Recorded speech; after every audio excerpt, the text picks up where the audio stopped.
ये काम पूरा किया है। और चलिए बात करते हैं उस खबर की जिसकी कल काफी ज्यादा चर्चा हुई। विपक्ष ने संसद से ईसी दफ्तर तक बीते दिन मार्च किया।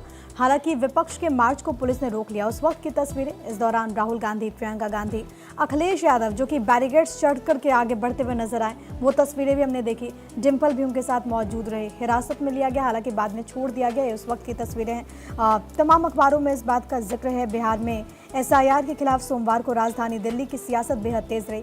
हालांकि एक पहलू यह भी है कि चुनाव आयोग की तरफ से 30 विपक्षी सांसदों को न्योता दिया गया था, लेकिन बावजूद विपक्ष के वहां पर बड़े नेता नहीं पहुंचे। लेकिन उनकी तरफ से कहा गया कि हम सभी 300 सांसदों के साथ वहां पर जाएंगे।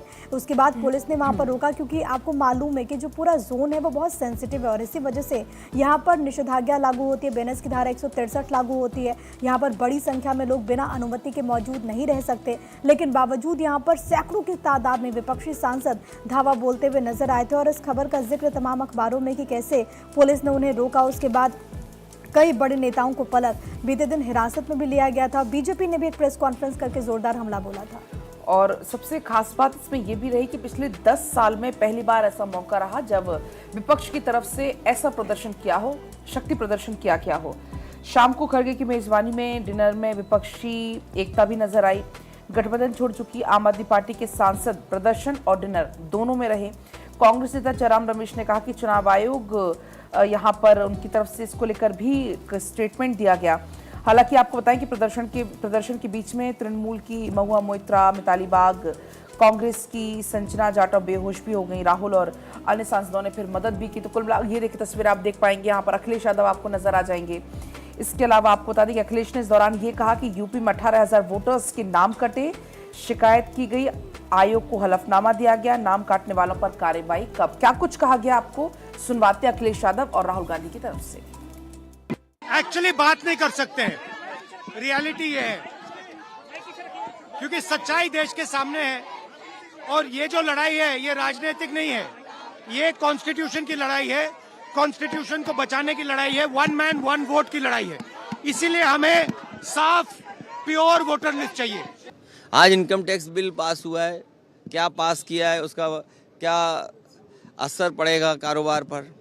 विदेश नीति इनकी, टैरिफ के बाद टैरिफ और तमाम तरह की चीज़ें अब सामने आ रही हैं।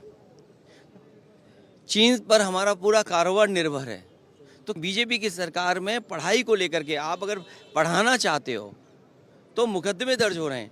कोई कल्पना कर सकता है 20,000 से ज़्यादा प्राइमरी स्कूल बंद हो जाएं, वो गरीब बच्चों के लिए। तो अगर गरीब बच्चे नहीं पढ़ेंगे तो हम कितने भी इनकम टैक्स के बिल ले आओ, इससे कौन सी खुशहाली आने वाली है। तो वहीं केंद्रीय मंत्री किरण रिजिजू का विपक्ष पर हमला सामने आया। ये सांसद क्यों बने हैं? हंगामा करना था तो सांसद क्यों बने? इनकी भाषा देश विरोधियों की है। देश संसद का समय बर्बाद नहीं होने देंगे। संवैधानिक संस्थाओं पर प्रहार आखिर कब तक होगा? हम देश सेवा कर रहे हैं, विपक्ष नाटक कर रहा है। ये कल उनकी तरफ से कहा गया जब देखा कि विपक्ष इस तरीके से हंगामा कर रहा था। तो किरण रिजिजू ने सीधे सीधे सवाल पूछे विपक्ष से। इसी ने विपक्ष के 30 लोगों को बुलाया था। मानसून सत्र में कांग्रेस ने समय को बर्बाद किया है, हम महत्वपूर्ण बिल पास करेंगे, ये भी कल उनकी तरफ से कहा गया। कांग्रेस पार्टी और ऑपोजिशन ने बहुत समय बर्बाद कर दिया है।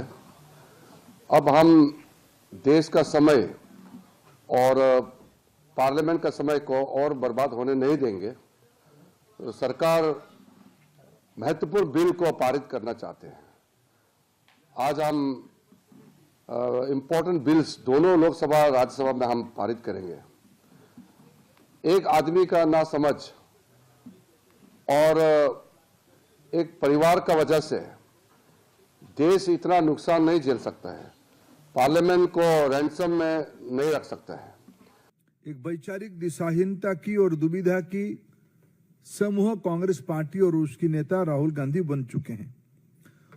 लोकतंत्र में उनकी कोई लोकलाज बची नहीं।